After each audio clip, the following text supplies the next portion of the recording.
Good morning student. Computer for class 7 की computer के बारे में आज हम पढ़ेंगे।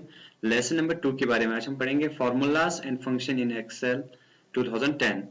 और इससे पहले हमने कल की क्लास के अंदर हमने पढ़ा था मैक्सिमम और मिनिमम के बारे में पढ़ा था। तो आज की क्लास के अंदर हम पढ़ेंगे काउंट के बारे में कि अगर हमें एक्सेल के अंदर किसी भी सेल को अगर हमें काउंट करना हो, कोई भी सेल होती है ना, अगर हमें इन सेल को काउंट करना है तो किस तरह काउंट करना है। इट इज यूज्ड टू, यहाँ पे बताता है काउंट में, it is used to count how many cells contain in a number and not a text. तो जैसे कि आपके सेल, जैसे कि हम एक्सेल के अंदर क्या करते हैं, सेल के अंदर हम नंबर भी लिखते हैं और वहां पे टेक्स्ट भी लिखते हैं। तो अगर वहां पे जो आपने टेक्स्ट लिखा है तो उसको आपको काउंट नहीं करना है, क्योंकि वो काउंट नहीं करता। सिर्फ वो काउंट करता है तो किसको करता है, जिस सेल में नंबर होता है उसी सेल को ही वो काउंट करते हैं। और दूसरे जिस सेल में अगर आपको टेक्स्ट लिखा होगा, वहां पे कोई अल्फाबेट होगा, कुछ भी लिखा होगा, तो वहां उस सेल को कभी भी काउंट नहीं करता। सिर्फ काउंट करता तो वो नंबर को ही काउंट कर लेते हैं, ठीक है ना। तो यहाँ पे आपको एक एग्जांपल दे रहा है इसके अंदर, ठीक है ना। तो एग्जांपल में आपको दिखा रहा है इनपुट इक्वल टू काउंट्स 4, 5, 7, 3, 6। तो आउटपुट में इसका काउंट करके क्या बता रहे हैं, यहाँ पे बोल रहा है कि 5 आएगा।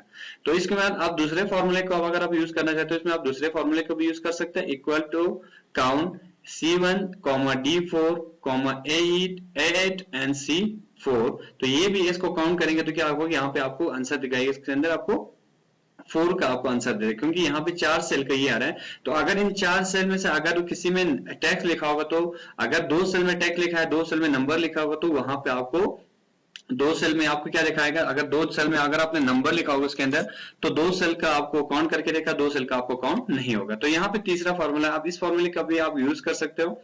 Equal to count C1 into EF8। तो यहाँ पे क्या बताना है कि मतलब C1 से लेकर कॉलम नंबर C, जैसे कि C होता है 1, यहाँ पे रो नंबर 1 होगा, इसको C1 कहते हैं, ठीक है ना। जैसे कि यहाँ पे रो नंबर 1 हो सकता है इसके अंदर, ठीक है ना। तो C1 इसको कहते हैं इंटू F8। तो यहाँ पे आपको जो 8 सेल जो रो होगा, तो यहाँ पे आपको रो 8 इस तरह हो जाता है इसके अंदर, ठीक है ना। तो यह बता रहे हैं इसके अंदर, ठीक है। तो यहाँ पे हमको आपको थोड़ा कुछ एग्जांपल आपको दिया हुआ है। तो अगर हमें यहाँ पे इसका हम फॉर्मूला निकालेंगे, फॉर एग्जांपल काउंट करेंगे जो एरिया को आपने सेलेक्ट करके दिया हुआ, जैसे कि यहाँ से लेकर इस एरिया को हमने बॉर्डर करके आपको दिखाया कि हम इसको काउंट करेंगे। इस सेल के अंदर क्या है, कुछ सेल के अंदर टेक्स्ट है, कुछ सेल के अंदर टेक्स्ट। अब यहाँ पे देखो, यहाँ पे कोई टेक्स्ट नहीं, तो यहाँ पे हम कुछ टेक्स्ट भर देंगे, पहले इसके अंदर नंबर भर देंगे।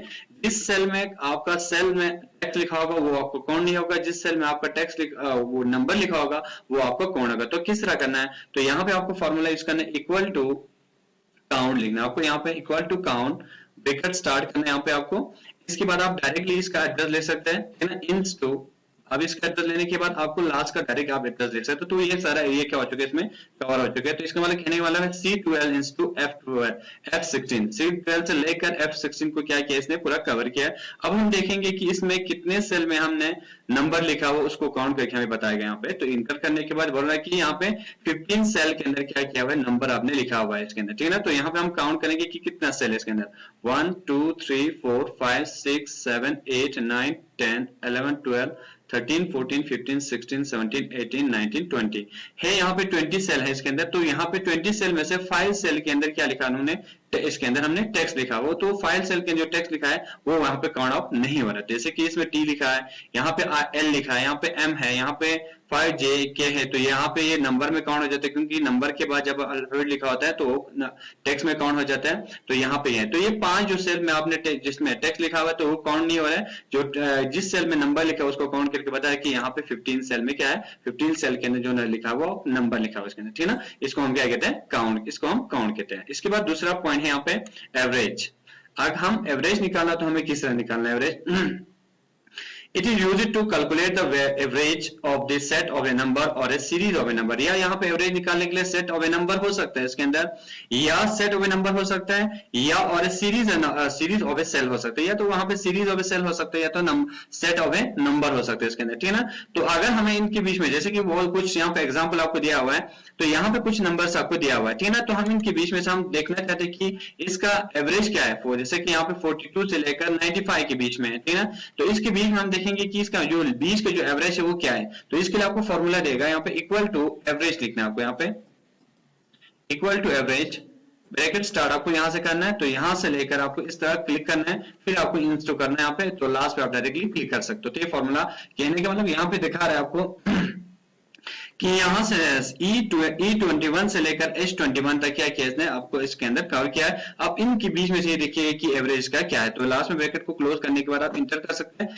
इंटर करने के बाद बोल रहे हैं कि यहाँ पे 65 जो है इसका 20 का जो एवरेज है वो क्या है 65 इसके अंदर, ये हमें बता रहा है कि 42 से लेकर 95 के बीच में जितने भी यहाँ पे हमने नंबर लिखा है 42 से लेकर 95 के हमने लिखा हुआ है, एक हमारे पास 42 है, एक हमारे पास 45 है, एक हमारे पास 78 है, एक हमारे पास 95 है। तो इन चारों के बीच में जब उसने एवरेज देखा तो उसके अंदर एवरेज क्या था 65, उसके बीच में क्या 20 का एवरेज क्या था 65 था इसके अंदर, ठीक है ना। तो ये आपकी इसके अंदर आज की क्लास के अंदर हमें बता रहा है कि काउंट किस तरह करना है और एवरेज को किस तरह निकालना है, ये आपको शायद समझ में आया होगा, ठीक है ना। तो आप अपने बुक में भी देख सकते हैं, अगर आप करना चाहते हो तो आप इसको ट्राई भी आप इसको कर सकते हैं, ठीक है ना। तो इसके बाद आप यहाँ पे होमवर्क के लिए आपको एक एक्सरसाइज आपको करना है इसके अंदर, ठीक है ना। तो आपको बता रहा हूँ होमवर्क के लिए आप इसमें टिक टॉक करेक्ट आंसर को आप होमवर्क के लिए करोगे इसके अंदर, ठीक है ना। टिक टॉक करेक्ट आंसर जो आपको लेसन नंबर इसमें क्वेश्चन में पेज नंबर 23 में आपको दिया हुआ है, तो उसको आपको होमवर्क के लिए आपको करना है, ठीक है ना। आप अपने आंसर से पहले आप कर लो इसको होमवर्क के लिए, तो इसके बाद आपको आंसर नहीं आया तो इसके अंदर कोई भी ऑप्शन है तो हम यहाँ पे आपको आंसर भी आपको दे देंगे। अब यहाँ पे हम इसका आंसर लिखेंगे, तो आंसर क्या है आपका, फर्स्ट जो पॉइंट है आपके पास, आपका फर्स्ट जो क्वेश्चन आपके पास है, Which of the following is used to select a range of a data automatically, जो range of a data होता है वो ऑटोमेटिकली सेल को क्या करता है सेलेक्ट कर लेता है, तो वो क्या होता है प्रॉपर्टीज बोल रहे हैं, सेल एड्रेस बोल रहे हैं या फंक्शन बोल रहे हैं। तो यहाँ पे आपको आएगा सी, फंक्शन आएगा इसके अंदर, ठीक है ना। फर्स्ट का आंसर आपको आएगा सी। इसके बाद दूसरे का आंसर आपको यहाँ पे दूसरा बता रहा है which function is used to find how many cell containing number and not text। आपको कौन सा अभी जो हमने अभी जो फॉर्मूले में किया था कि जैसे कि काउंट है, तो अगर हमें यहाँ पे काउंट करना है तो किस तरह हम टेक्स्ट को छोड़ के अगर हमें काउंट करना है तो किसको काउंट करना है, तो हमें यहाँ काउंट करना होता है इसको सी, हमें यहाँ पे लिखना है होमवर्क के लिए, ठीक है ना। तो इसमें काउंट के ही यूज किया जाता है। थर्ड पॉइंट, इसके बाद थर्ड में क्वेश्चन क्या बताता है, which function is used to find the highest number in a set of a series of a set of a number or a series of a number। a set of a number हो सके या series of a number होगा, उसमें से सबसे high जो value हमें दिखाता है वो कौन दिखाता है, मैक्स दिखाता है। तो मैक्स है हमारा ए पार्ट में है, तो ये पार्ट में आंसर आएगा इसका। एंड फोर्थ पॉइंट में हमारा फोर्थ जो ऑप्शन है इसका, which predefined feature is known as a function in Excel। वो को predefined ऑप्शन होता है, इसके अंदर प्रॉपर्टीज होता है कि फॉर्मूलाज होता है कि डाटा होता है, तो यहाँ पे आपको ऑप्शन आएगा B, that is a function. इसके अंदर सॉरी फॉर्मूला होता है इसके अंदर, तो फॉर्मूला आप इसको यूज कर सकते हैं। इसके बाद फिफ्थ पॉइंट है इसके अंदर, फिफ्थ जो आपको है इसके अंदर फिफ्थ पॉइंट, तो फिफ्थ पॉइंट में आपको क्या बताता है, Excel save the formula using the cell address as not this, ठीक है ना। तो वो किसको सेव करता है, एक्सेल किसको सेव करता है, सेल कॉलम्स को करता है या सेल कंटेंट्स को करता है या सेल रो को करता है, सेल कंटेंट्स को करता है, दैट इज द बी। इसका आंसर हो गया बी। ये आपको होमवर्क के लिए दे रहा हूं इसके अंदर, ठीक है ना। तो आप इसको होमवर्क के लिए आप करोगे इसके अंदर आपके कॉपी में, जिसे हम कॉपी आपको चेक करने के लिए आपको इन्फॉर्मेशन देगा आपके ग्रुप के अंदर, ठीक है ना। तो उस वक्त हमें कॉपी की टॉप में आपका जो फोटो लेके आप मुझे पर्सनली आप सेंड करोगे, तो उस कॉपी के टॉप में लिखा होना चाहिए कि आपको कॉपी के टॉप में लिखा होना चाहिए, रोल नंबर आपका मेन होना चाहिए वहां पे लिखा, ताकि हम पता कर सके कि कौन सा रोल नंबर एब्सेंट है इसमें, कौन सा रोल नंबर प्रेजेंट है, तो उसको हम वहां पे हम देख सकते हैं, चेकअप कर सकते हैं, उसके अंदर हम कॉपी को चेक कर सकते हैं। तो आज का क्लास हमारे यहाँ पे खत्म हो जाता है। Thank you, have a nice day.